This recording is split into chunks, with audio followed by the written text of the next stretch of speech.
Thank you.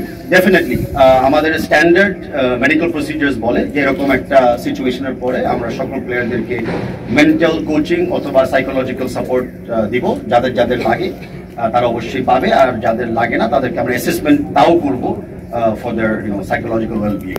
তার সাথে এরকম একটা ট্রমার সময় অনেক ফিজিক্যাল ইনজুরিও হয়, যেটা অনেক সময় বোঝা যায় না because of initial shock.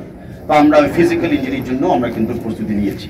In the main time যেটা আবারও বলেছি, বাংলাদেশ আর্মড ফোর্সেস কিন্তু ওনাদের সকল মেডিকেল অ্যাসিস্ট্যান্সও প্রস্তুত রেখেছিল অ্যান্ড আমাদেরকে সহযোগিতার জন্য বলেছিল যে যখন যেখানে লাগে ওনারা প্রস্তুত আছে।